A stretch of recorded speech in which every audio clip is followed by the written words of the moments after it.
But I'm surprised at Gustav. He's been very good up to now. You know Gustav pretty well, I'm sure, do you? Yeah, I was surprised too. Yeah. You know, I spent 5 days in Bangkok interviewing people in Indonesia because I couldn't go to Indonesia because of the restrictions on the COVID thing. Wow. So I was Okay. sitting in a hotel in Bangkok interviewing everybody, and Gustav was helping me to organize it. So Okay. I do have a pretty good a pretty good handle on what's going on there, which is good. And I have to say that overall, you know, I think it's very positive. Thank you. Um, you know, everybody mentions you, needless to say. And as I said, you're a part of the establishment now. God, that must be an embarrassment. This is. I'm not part of the establishment. I'm the bad guy. Yeah, well, stay the bad guy. What's this Vice Dean business? No, no, everybody did refer to you, and actually, I referred to you by name in the report, which I didn't send because, I mean, let me say what I'm doing here first, Mm. while we're waiting on somebody else coming to see if they will. Um, I've been I'm evaluating the LockNet program now. LockNet has about 6 million euros from SIDA, the Swedish SIDA, Okay. to develop community networks all over the world. And Okay. they're active. You probably know this because you've just been in South Africa and you were with a bunch of people that I met there. Because what I did for the evaluation was I agreed to do look at six of the about a dozen countries that they're operating in. So this year so far, and I apologize for all these air miles, I've been to Mexico, South Africa, Hmm. Kenya, India, and then supposedly Indonesia. virtually Indonesia, yeah, from Thailand, which I did on my way back from India because it was the same time zone. So I've actually seen what goes on in all of those countries, and it's really been fascinating. By the way, I'm working with it. Bruce Girard, you remember Bruce? Hmm. He did Argentina for me, Okay. Altamundi. So, you know, it's actually been fascinating. I mean, this is one of these dream evaluation jobs that are actually activism under another name, you know, which is great. So I'm connecting up with all the old friends, you know, from Mike Jensen to Chat Hmm. to, you know, so many Yeah, yeah. people. Henriette, by the way, I stayed with Henriette when I was in South Africa. Wow. Okay. He is a good friend. Oh, look, sorry, we just started the Zoom room. I'm just going to tell him too late. Um, I'll give him this. Use the link above. It's easier.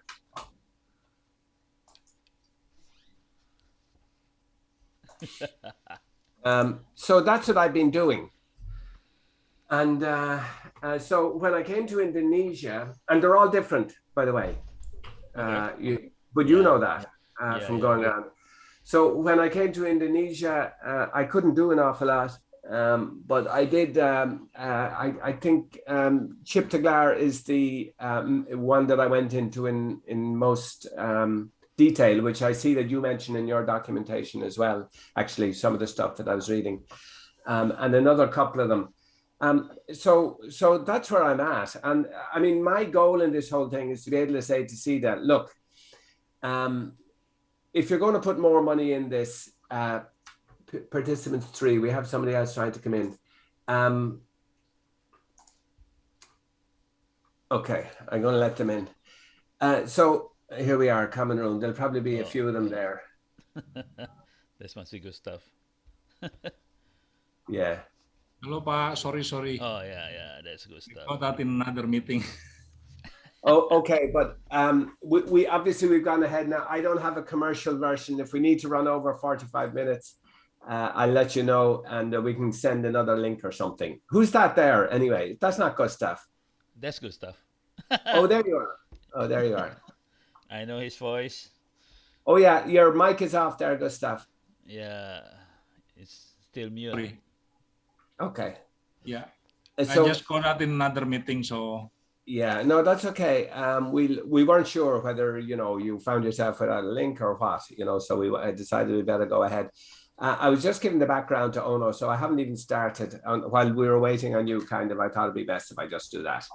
Okay. But I was just kind of finishing up to say that really what I want to do here is to be able to tell CEDA, look, continue on the support of this. It's worth your while. And Ono, it's worth knowing that the division in CEDA that's funding this project is actually the environmental sustainability one. So they are interested in, sustainable development. Sustainable development. That's their thing. So they're not the ICT section, which is pretty big there. It's the sustainable. So they want to know impact. They want to see communities gaining skills, gaining confidence, doing things with the internet. And I think that's interesting. I also think it's right, by the way, because it's a kind of mainstreaming of the concept to some extent. And it gets away from a simple paradigm that, ICTs are good, so let's spread them everywhere type of thing. They're not necessarily good. I don't have to tell you that, no. So basically, what I want to be able to do is say to them, yes, I think you should continue, but there should be a better strategic focus with a new program. By the way, Gustav, I haven't really discussed this with anybody, with the team yet in LochNet, but that's what I want to be able to do. And to say, in each country, you've got to really take a strategic look at where this bit of funding should be going, how it can collaborate with existing movements best, how it can join with other sources of support. Where's the points of leverage where you can bring about change instead of just throwing money everywhere? And there was a little bit of that with LochNet at the moment. And that was understandable in the first phase, because, this phase, we've learned that everybody's learned an awful lot. So I think what they have to do is kind of focus. And that's kind of partly why I'm talking to you, the last question in particular. But anyway, having said all that, again, Ono, I'm delighted to see that you've really come up in the world since you were working with tin cans, although I see some tin cans still there. We move forward into walk, cooking. So, I saw the walk. I looked at your presentation, actually. I mean, anyway, I think it's great. But look, first thing is you gave some quick answers to the questions that I put, which I'll incorporate into the report. But they only raise more questions in many ways. So the first question really is about, what my first question was there, do they have a significant role to play? But even before that, what is a community network? You talk about 60,000. I mean, what we know, what you and I know at least, I'm sure everybody else do, is many of those 60,000 are activists and hackers tinkering away with their tin cans and everything else, and actually succeeding. But what we're looking at here in community networks in LochNet is, of course, number one, community owned, collectively community owned. This is a matter of empowerment. It's sustainable. That is, that they are actually generating some income, and that usually means that they're legal, unfortunately. Oh, that's tough. It's very tough. Yeah, it's very tough.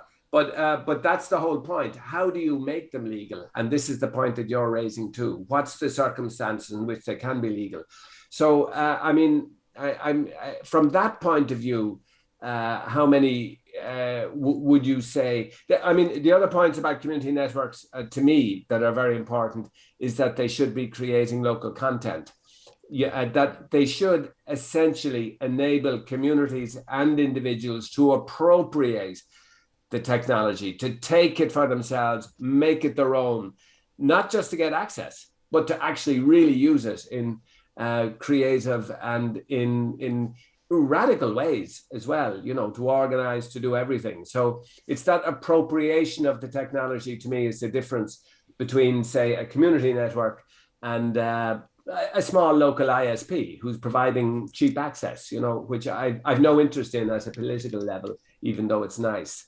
So, from that point of view, in Indonesia, how many are there? What are the what do you want to say about that movement? And mention the 4G ones. I was fascinated to see that there's a dozen running 4G. I haven't come across them. I don't know if you have, Gustav. but 4G networks, because I saw them in Mexico, of course, as we know, Rhizomatica. Okay, first the 4G one. The 4G is run by, it's part of experiment by Curtis Heimler. Let me share the, oops, it's, I'm still disabled to share screen. So he's using the experimental license. It's a 2016 under the ministry. Exactly, yeah. Yeah. So it's Curtis Heimler. It's funded by National Science Foundation. So they managed to provide the equipment and everything for a dozen of network in Papua. So that's the A dozen networks a dozen, yeah, a dozen. in villages that are interconnected with each other. Yeah, it's interconnected through the internet actually. Have you a website? Oh, really? Have you a website for them for that experiment? Okay. You need to ask to Curtis directly. Actually, How do you spell Hemlet? Hemler. Hemler. Let me check how I spell. So I can look at. I'll have a search. But I mean, the problem, as we know with that, is that under the experimental license, you're not allowed to do interconnection. I mean, voice interconnection with other networks and stuff, voice or whatever. It's data. it has here. I give you the email and everything. He is Great. now a professor at. Oops, where is my? He is a professor at Washington University actually. So that's the one. Oh, they are also working with Rhizomatica, With what? I think. They're also working with Rhizomatica in Mexico. I guess so, yeah. Yeah, Because because that. he's in that kind of stuff like 3G, 2G, 3G, 4G, community cellular and stuff like that. But are you saying that they actually do have a 4G? Because the only one I've seen is using Ericsson equipment routers in Mexico, secondhand ones, which are working out very well there. Either 4G or 3G. I have to ask him exactly, either 3G or 4G. Okay. At least they are 3G. But Yeah. So you'd have some data there. I'm really hope it's 4G. Yeah.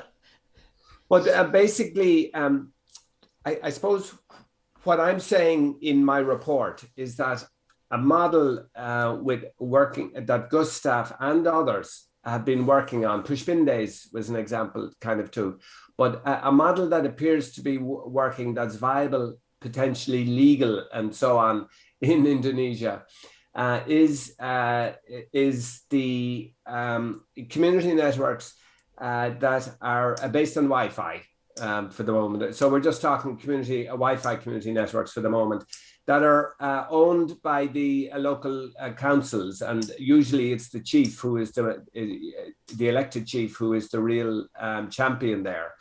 That is run as part of the BOMDES or BOMDESMA in some cases, but BOMDES company that provides its own maintenance. That is a reseller for an ISP under the 2020 regulation that came in there, and that interconnects also via that ISP, sometimes building its own and sometimes not. And then that also, and the example here, Chiptagar was really good, has its own content development because they had already done radio and television before they even approached this. They're amazing, really. I'd love to go there. I was so sorry. So, that's it. And they have a voucher system, voucher sellers, local, all of this. It seems to be a viable, legal, and let's say positive model from the point of view of the content. I mean, would you agree with that? I haven't even said this to Gustav yet, really, but would you agree with that as a kind of, as a potential model to move forward with? Okay, from the legal stuff, from the licensing stuff. Yeah. So that would be the easiest way. So they use Wi-Fi. The investment is low, and then they normally becoming a sub ISP. Subseller, that's right, yeah. Yeah, Subseller sub. under that recent. And Yeah, it is easy. It is easy.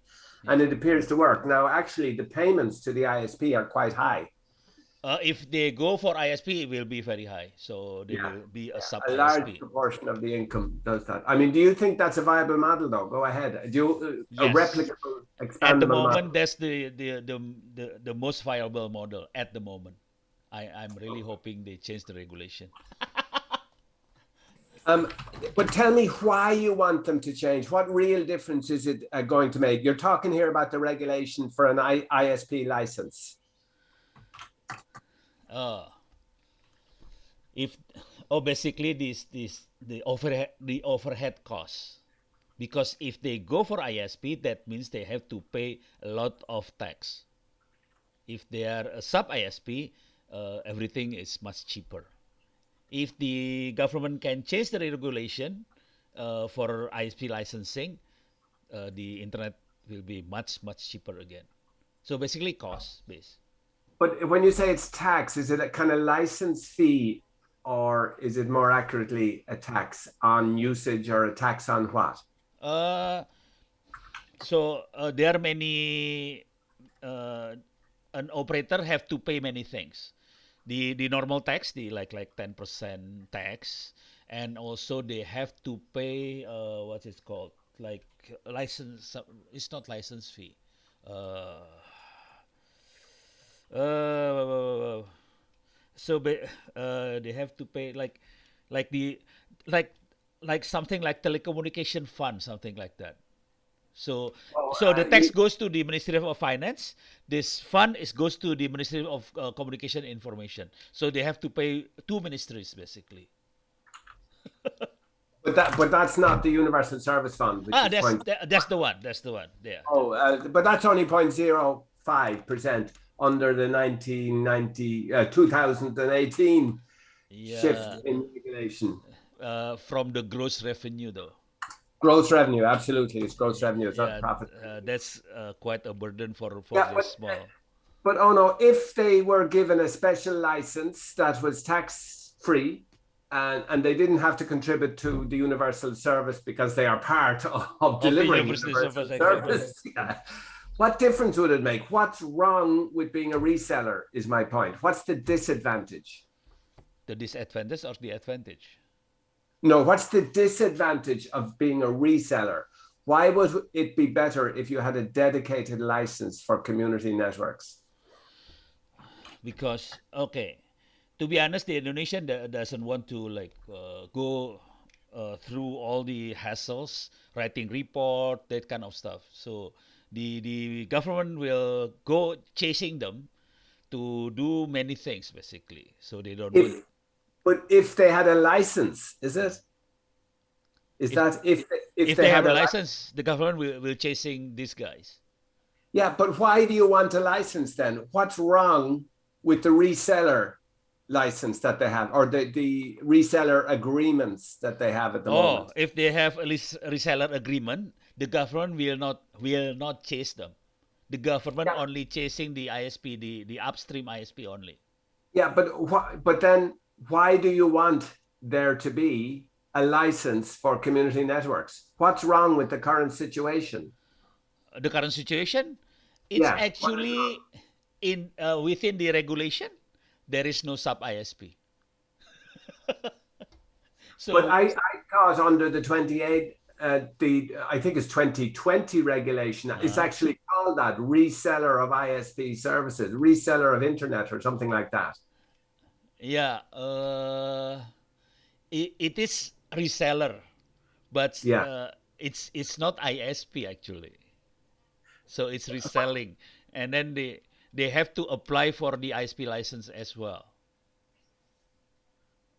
But at the moment, if they have a reseller, Uh, if they agreement, they can operate legally. uh, yeah, that's yeah. I guess I have to. Yeah. Reseller. Yeah, maybe that's the sub ISP. In, Yeah. in effect, it's a sub ISP. In effect, So it's a sub ISP. yeah, so I'm just wondering why you argue for a special license when with this way, it seems to work. They don't, they do pay taxes. I was told, Gustav told me, I think, or somebody in Chiptaglar told me that they had to increase Yeah, their, they do pay tax, but they don't pay the what's it?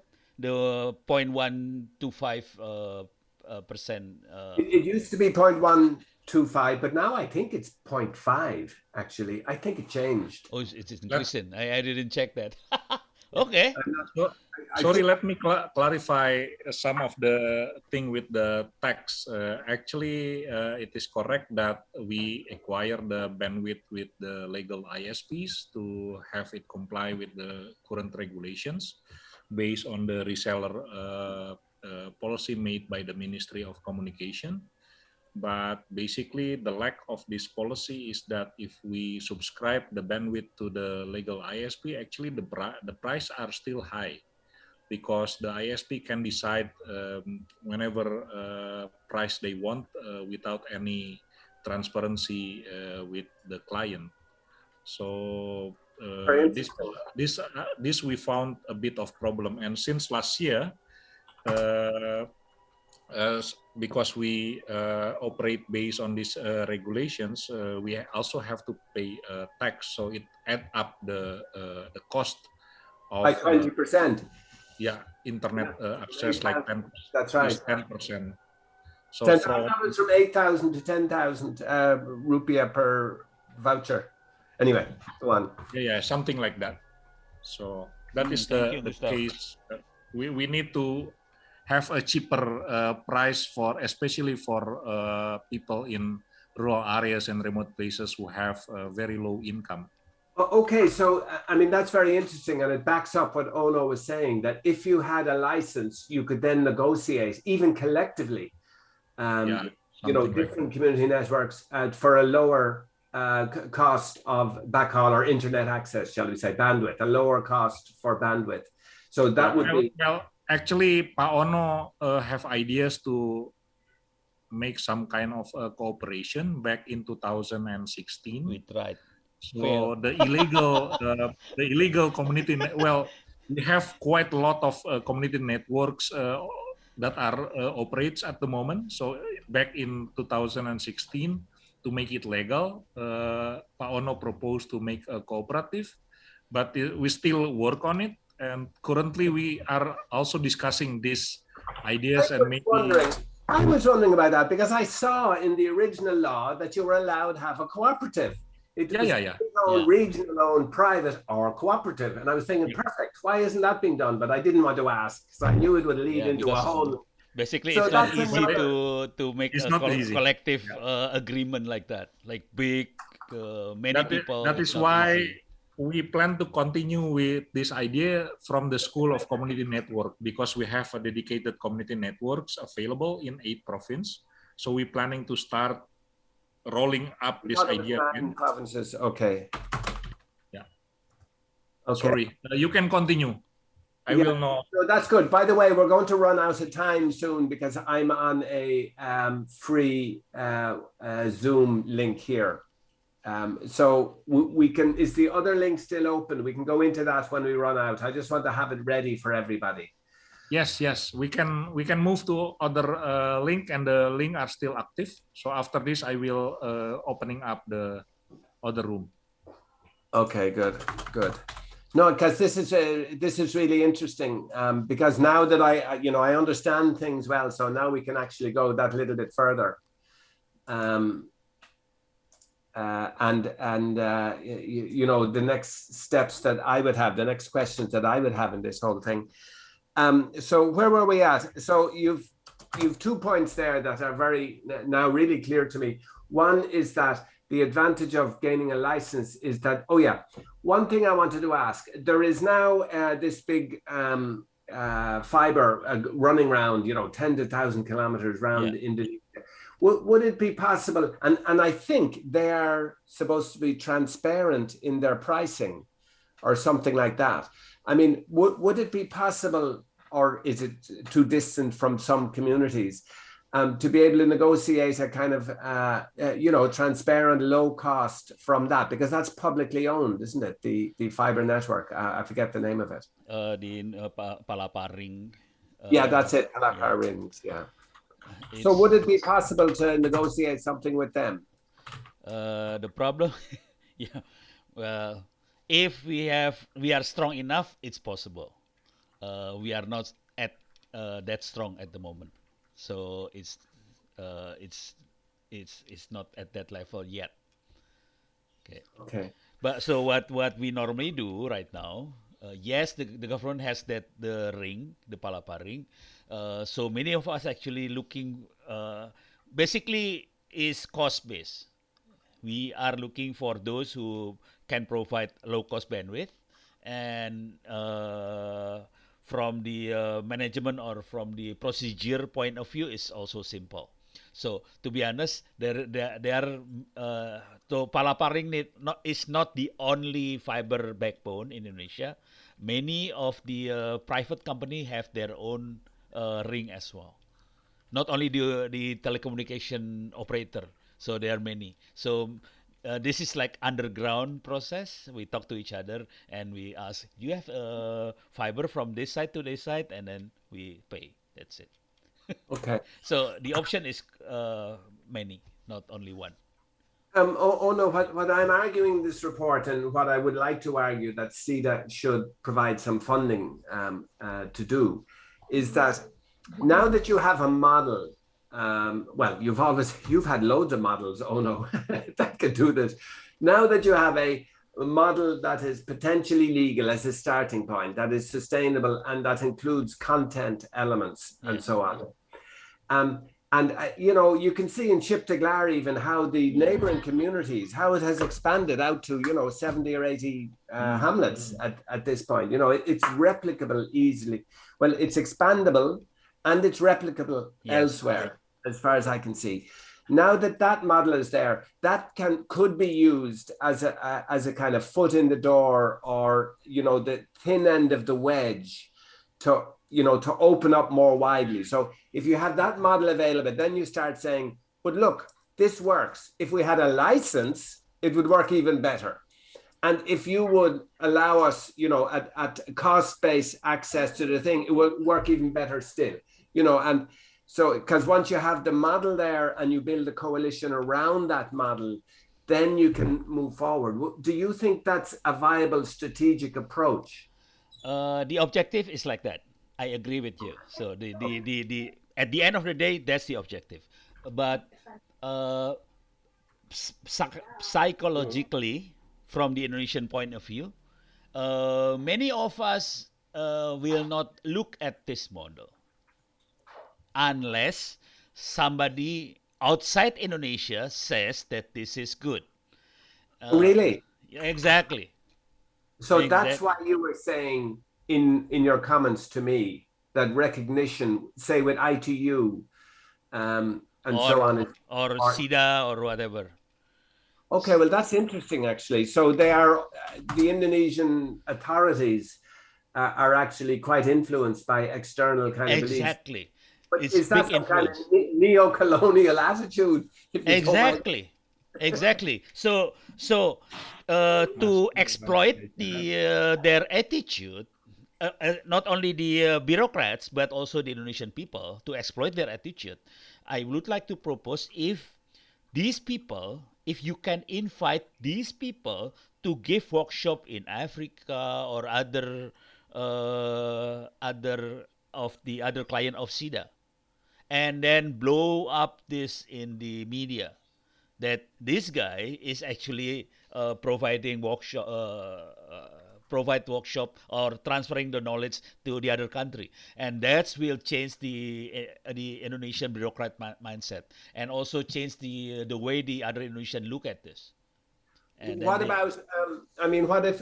you had high-level event in Indonesia, and where you could invite people from ITU or from SIDA and so on, and also make the case there that this is an up-and-coming idea in other countries as well? That can be done as well. But Okay, but you think to be able to demonstrate that the Indonesians have come up with a model that's of relevance to other countries is the strongest yeah, argument. it happened to me actually Okay, when I liberate 2.4 gigahertz Wi-Fi band. I remember it. That was So when 2005. we liberate Wi-Fi band, the Canadian SIDA, the other one is Switzerland Church. No, Sweden and Canada. You're right. Yeah, so they actually provide me with the ticket to go to run workshop in WSIS, and the I was Indonesian there. media blow up these things, and that's actually creating pressure to the Indonesian government to change the regulation and the policy. So that's Yeah. helped a lot actually. Oh, really? Okay, I was at that workshop. You will remember as part of the Chris Yeah, campaign. yeah, that's actually when everything changed.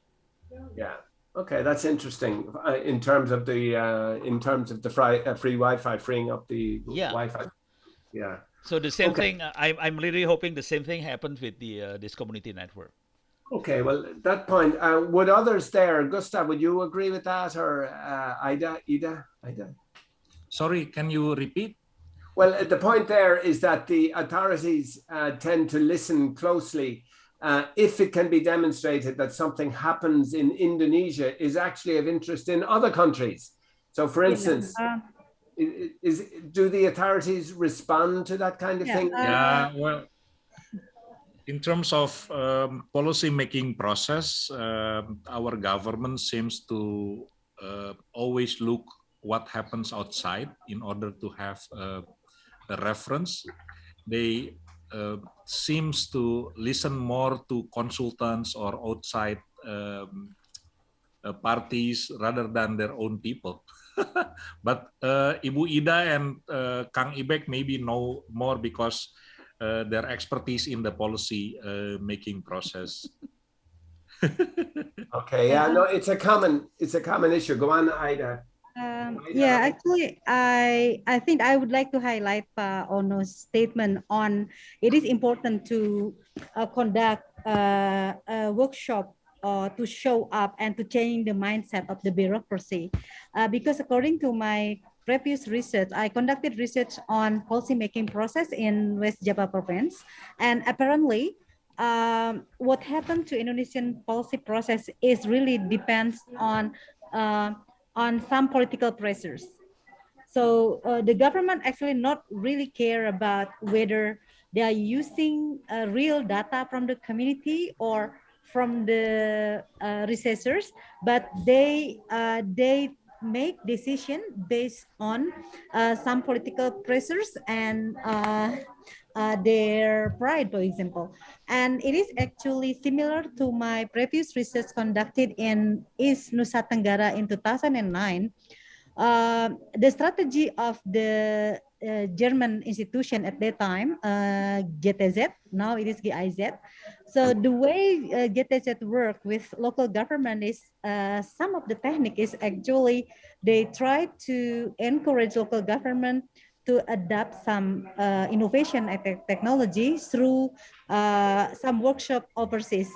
So they have to see it, they have to feel it, and then they think, okay, this is good. And then they try to adapt the new approach or the new technology. So similarly, if we think that community network is actually work in some places, so all we need to do is we have to make it become a mainstream in the government policy. So there are so many ways, including the idea of Professor Onno that we have to put it in the such as we have to voice it. Yeah, we have to tell it not only to academic but also to as many different stakeholders as possible. So the more people talk about it, the more people, and then the government will listen. So we have to make a very strong public opinion on the importance of community network and the model. So what you're saying is that the government, like governments everywhere, act on political pressure, not necessarily on facts. So that's new.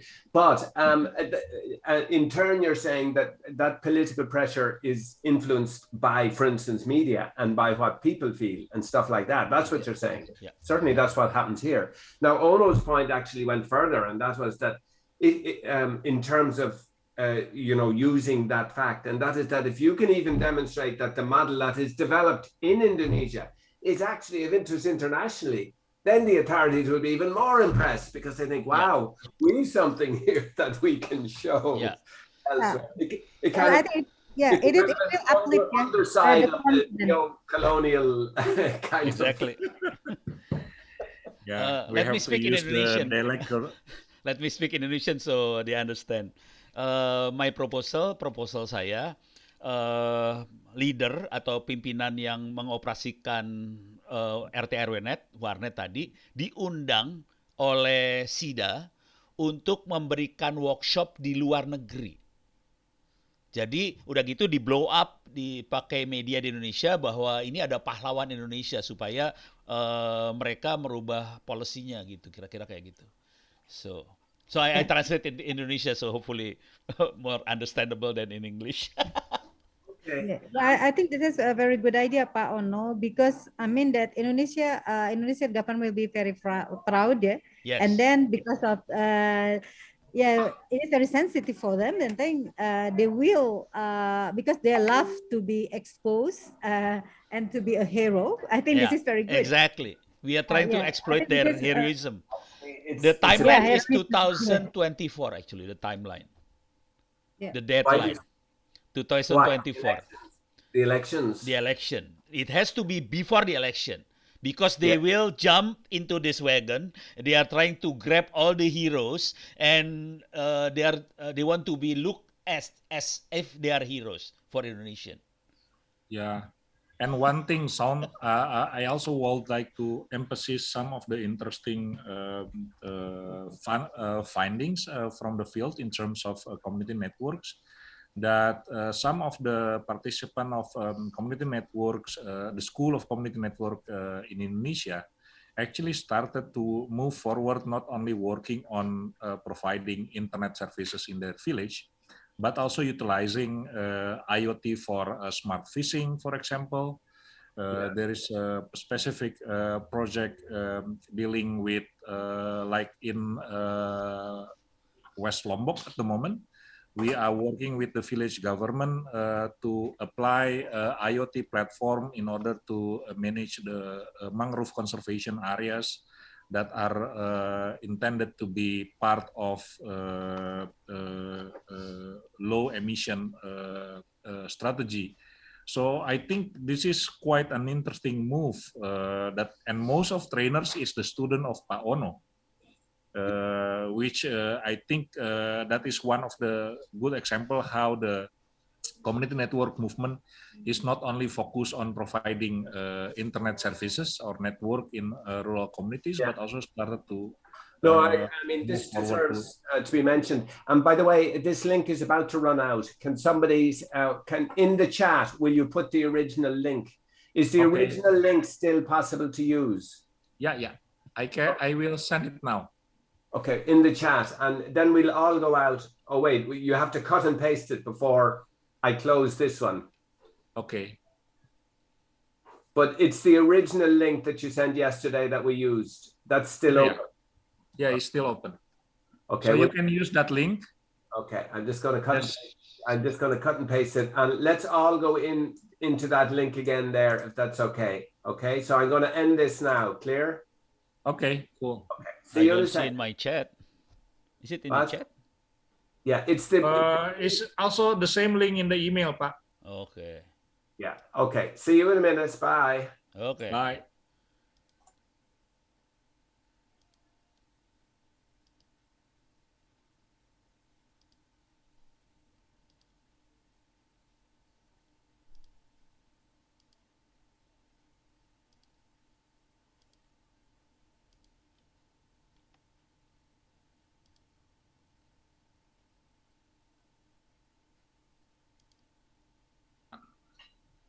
I'm in there. Let's see the other. That was all very efficient.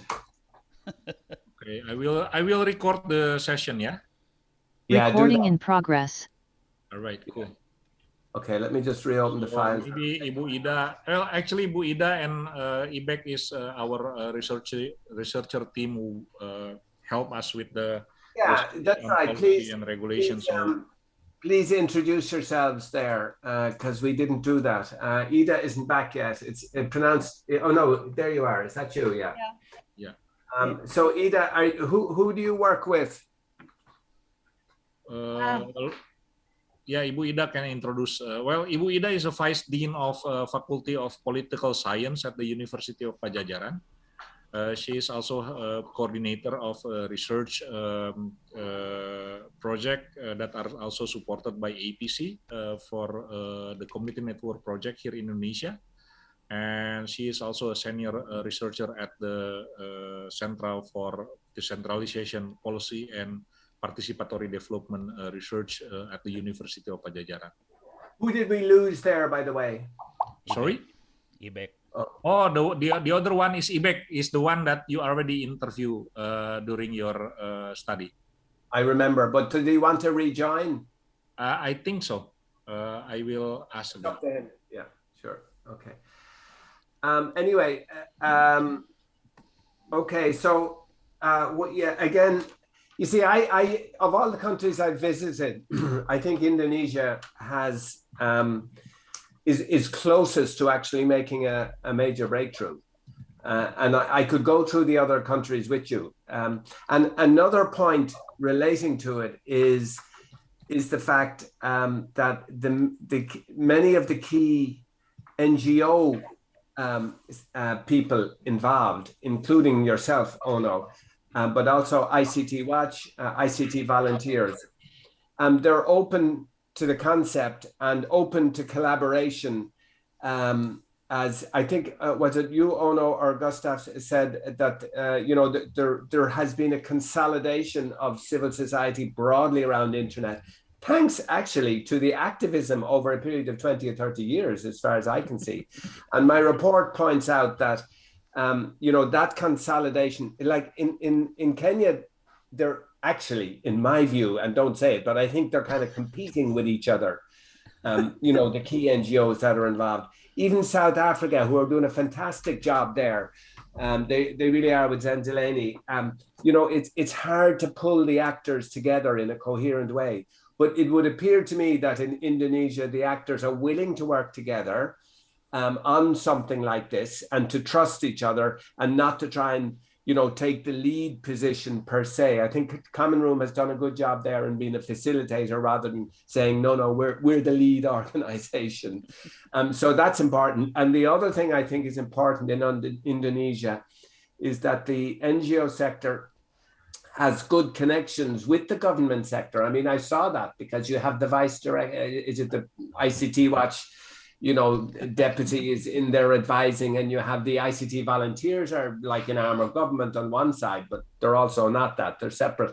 So, you have your good contacts in government who give you an insider track, which I think is good. So, that consolidation of civil society, I would see as being significant potential to bring the model that I talked about earlier, Onno, that is emerging, I think, in Chip to Glar in particular, as the kind of, let's say, the thin end of a wedge where you can build other models around it, like 4G later on. And get them. It's not that I want them to be legitimate. Like you, Onno, if something doesn't have a whiff of gunpowder about it, it's at least a little bit illegal. Doesn't seem like it's worth doing, does it? I mean, we are activists, all right. You can't be an activist and stay within the law all the time. Doesn't work that way. So anyway, what I'm saying is, I do think that potential is there, and that's what that's what I would be pointing to. So if I can build on that and just say, if that movement could consolidate around the model, what would be the immediate kind of demands? One is the license that you mentioned, and now I understand better. I mean, what about areas like spectrum? That's going to be very, very hard to deal with, isn't it? I mean, would you make any progress on spectrum at all? Because without something on spectrum for use in 4G, for instance, you're not going to get very far because at the moment it's using the experimental decree, which is fine, but To be honest, for 2G, 3G, 4G, 5G, 6G, spectrum, the Indonesian government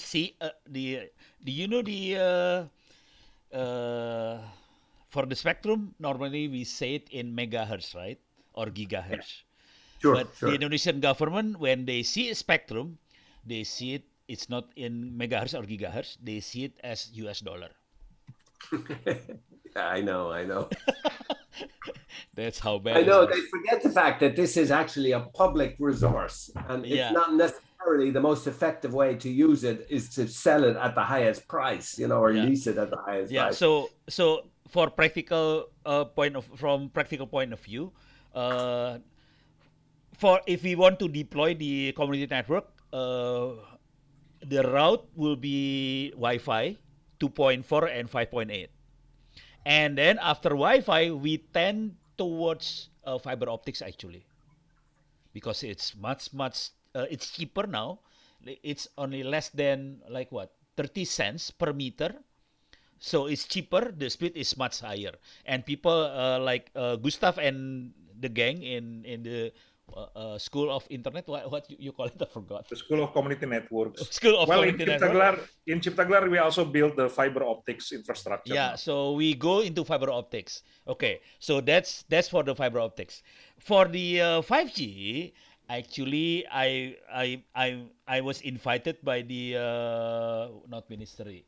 So the Ministry of Communication and Information, they are trying to deploy 5G test bed or something in several sites. One of these sites is South Tangerang. I am a vice rector in Institute Technology of South Tangerang. So I proposed to this guy, if you want to deploy 5G, set aside some frequency for us to play 5G, to play 5G, to develop 5G ecosystem. So it is still very big early stage. So we need to piggyback on the government movement for 5G deployment. So that's what I'm trying to propose. They are trying to deploy. They are looking for models, the appropriate models. The most of the model is vendor-driven, manufacturer-driven, operator-driven. So I try to propose a different model, which is academic, research, and community-driven. So this is still negotiation process, and hopefully at at least at the meeting the meeting only yesterday. So at the meeting I showed the equipment that I have, so we can build our equipment, we can try these things. So this is still early process. Hopefully we can piggyback on top of that. The issue is not only frequency. The issue is frequency, the phone number, allocation of phone number, the allocation of SIM card, and the kind of stuff. So there are a lot of things you have to consider. Tell me this, and I'm not very, technology isn't my point, as you know. Oh no, I only learn as much as I need to know. That's it. No problem. When you say that you're moving to fiber, I mean, if you want to enable mobile phone, smartphone use in the community for a voice telephony, including interconnection on the outside, can that be done via, is it BTS technology? Is that what they call it? Without having access to the IMT spectrum? To be honest, for phone, for calling phone, if we are on the internet, we are not interested in BTS on 4G, 5G. We are using WhatsApp and that kind of stuff. So phone, we use that. But to activate, we need the phone number. Okay. But to do the actual call, we don't need the cellular. So 4G, 2G, 3G, 4G is not needed. We only need their phone number to activate Wi-Fi. That's or WhatsApp. Other than that, we can. And is the phone number? I mean, so are you saying that you bypass telephony per se entirely? Except during the authentication process when we set up WhatsApp for the first time, we need the phone number. Other than Is that an issue in terms of licenses currently? It's a big issue because the phone number is only provided to the operator. Only operator can get the phone number. Other than that, we cannot. But we can get a US phone number for a price actually, like $1 per month. We can get US phone number, but it's this is Indonesia, you know. It's embarrassing to use +1 in Indonesia. Yeah, as it would be in Ireland, and quite rightly, let me say, but the neo kind of liberal, anyway. So there is solution, but it's not patriotic enough. I think why is it only the US sells those numbers, by the way? At least US. I don't know. I think several other countries also sell that kind of phone number, but US they sell it. Okay, so I know they look at that in Mexico as well, that they bulk buy numbers. Oh, maybe, yeah, most likely. For their 4G networks, but I'm not sure. So is there a regulatory change there that could happen in Indonesia that would enable the allocation of numbers to what are essentially Wi-Fi and fiber-based networks? And that would enable people to buy a smartphone, not be registered with any telecom operator, just buy a number from you and do it. It's tough. We have been begging for phone numbers. The phone number is monopolized by the operator. It's not controlled by the government. It's controlled by the operator. In what sense? I know but I mean the license for a number. Do you need a license for a number? Not a license. When we allocate a number, we have to make sure the number is interconnected to all the operators. Yeah, but what organization enables that interconnection? Is it not the regulator? No. No, the organization is called Telkom. And they are very greedy. Yeah, Telkom is like the monopoly. It's like a state-owned company who monopoly telecommunication businesses in Indonesia. So we still have a monopoly. So it's not controlled by the government. Well, I mean, frankly, my preference would be for a democratically controlled monopoly in media. Yeah, that's nice. So most of us prefer to use +1 actually. Yeah, so that you need competition, I agree. But that's interesting. But I can understand why they lose a potential customer every time. Exactly. You would have a number. I mean, they have. That would be an enormous demand, political demand. Do you think that's a political? So you're saying, in a sense, that access to spectrum and access to numbers are huge demands that at the moment. If we go to 4G, 5G, yes. If we go to 4G, 5G. If we are not going to 4G, 5G, it's not an issue actually, because we still use 2.4 gigahertz and 5.4 gigahertz, 5.8 gigahertz. So it's not issue if you use Wi-Fi base. But it means that people, in effect, would have to buy the very cheapest available subscription to Telkom or whoever to get their number, and then use the community network for the rest. Actually, we can use the +1 number. So we subscribe to US. Is that legal? Well, it's possible. I don't know about legal. There is nothing in the law about that. So, but it's not patriotic enough. If it's not illegal, it's possible. Whereas, actually, in India, they were saying, if it's not specifically allowed in law, it's not possible. So, in India, it's not possible unless a law says it is. Whereas you're saying that, well, obviously it's possible unless a law says that it isn't. Yeah, exactly. That's Indonesian way. Well, that's good. That's a good way. So has it been done? I mean, in Chip to Gar, for instance, does anybody use a +1 number? A lot. When in the early discussion, when we mentioned the Curtis Hamler in Papua, the network, the 3G network in Papua, they actually using +1. Because we are begging to Indosat Telkom, all the operator, they will not give us number. so they use US number. Obviously, they can't block these numbers because they don't know whether they're coming from the US or not. Do you, They are not I mean, blocking. They are not they're blocking. not blocking because that would probably create a different kind of problem for them, possibly Yeah. politically. So Yeah, from no, from the switching point of view, from the routing traffic from a point of view, actually from the Papua is not going directly to the Indonesian network. It goes to US first, then to Indonesia. and back. Yeah. So that's how they do it. That's Yes, interesting. exactly. Yeah. Okay. Have I other questions? No. Well, yeah. I suppose what are the other areas where progress is needed? I mean, in a way, I think you're agreeing, or I think my analysis is more or less right, that this space has opened a little bit to create this model that's legitimate, effective, and so Yeah. on. And let's make most use of that space first, and then use that as an argument for creating new spaces, because you can say, look, this has worked here. And now we still have all these communities out in the islands and the archipelagos and everywhere else that have nothing at all. So let's try this model, a 4G model out there, and let's give them, use it or lose it spectrum rules, that kind of thing. Or let's start with experimental, which they have already. And then have a use it or lose it spectrum.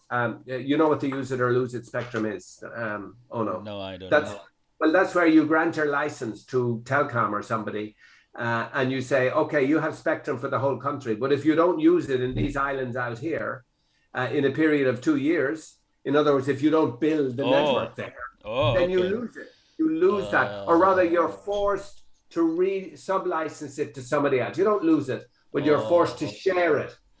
So the use it or lose it principle, and to share it then could be, a way in. Yeah, I don't think that's happened in Indonesia.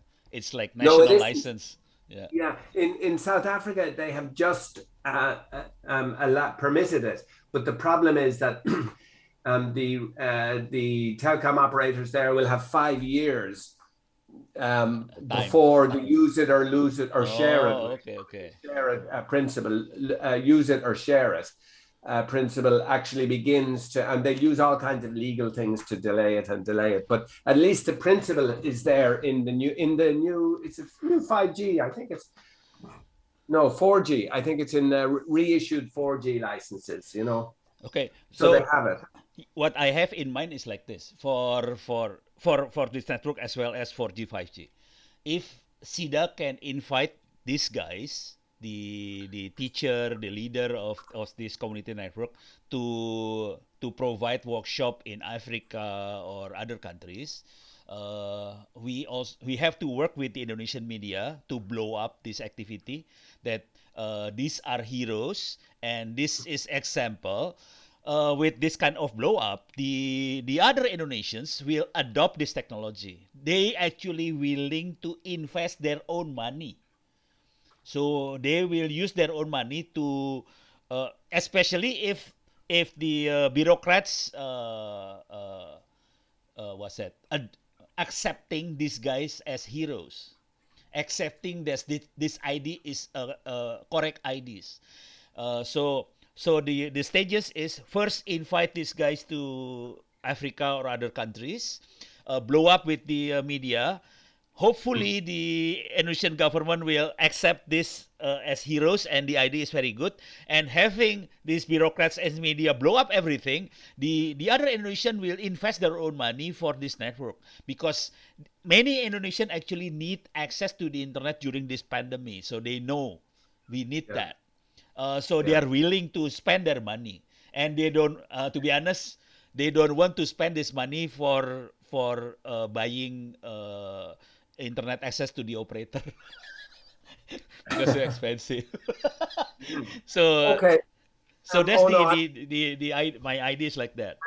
I'm going to I won't say that explicitly in my report, as then it's important Yeah, to the government. I know. I'm working But I will say that the government is open to influence from international pressures, Exactly. and also if they have a success case that they can export, they listen to that. There is Yes. whatever Yes. way I put it. But I mean, essentially, what I want to do is I think out of this report, I hope that I can encourage CEDA to continue with Indonesia as one of the countries, and APC. I mean, this is all about APC. Oh yeah, APC too. Yeah. So I meet with Carlos and Mike. You know Mike. We all know Mike from Yeah. forever, right? This is And Mike Jensen or Mike? Mike Jensen. Oh, Mike Jensen. So he's in with APC now? Oh yeah. I mean, he is. Okay. He was before. He was semi-removed for a while, and now he's back. And he's one of the key advisors. Oh yeah, he's a good guy.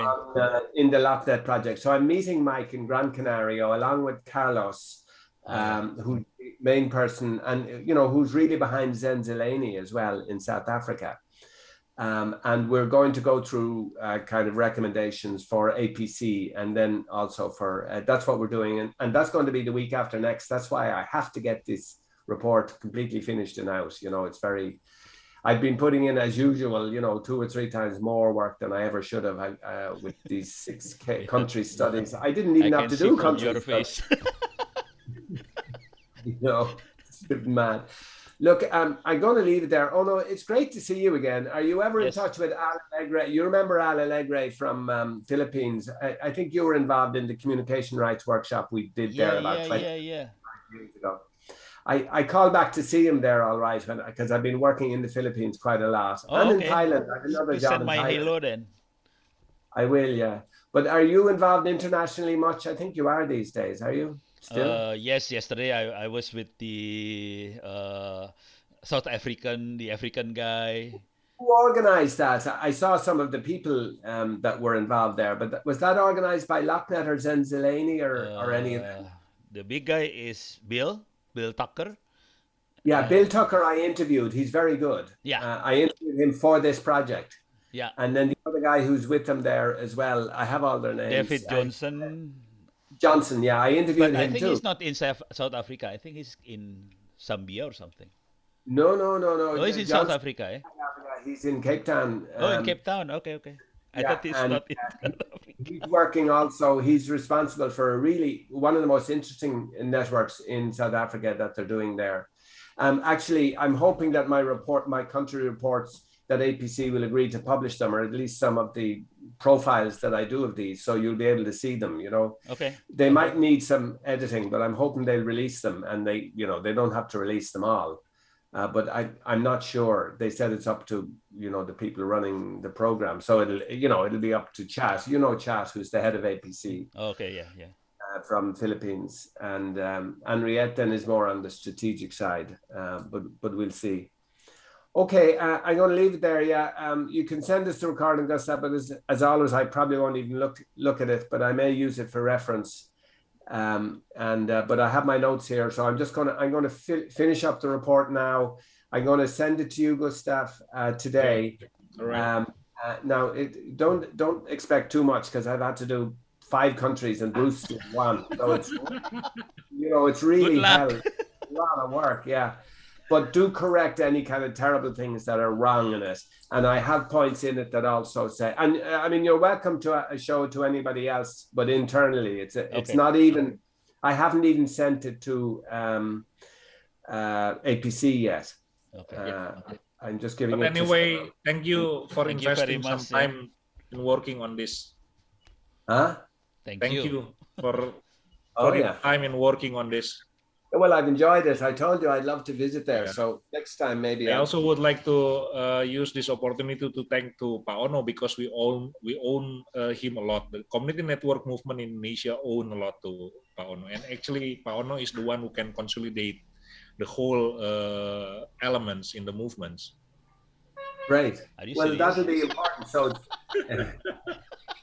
No pressure, Onno. No pressure. He talked too much. Okay, but look, thank you. I really think there is good potential there, and it's partly because of that, the ability of civil society to come together. because you see in other countries they're arguing, you know, understandably, but they see themselves almost as competing in this sector. You should dig on information how Pak Ono lead the 2.4 gigahertz frequency liberation movement back then. It was very, very interesting movement. It certainly was, and I know it's been quite well documented as well, but it was a great achievement. Thank you. Okay, I'm going to leave it there. Lovely to talk to you again, Ono, and no doubt we'll be in touch again at some point. And maybe, I mean, Gustav might share the report with you. It's up to him. I'll be sending it to him later on today. Okay, cool. Okay, we will send you these recordings as well. Okay. Yeah. Great. Okay, and do respond, Gustav, as quick as you can with the report so I can pass it to the others in the next few days. Okay, cool. All right. Okay. Thanks a lot. Bye, Ida. Okay, bye-bye. Okay, bye. Thank you. Bye.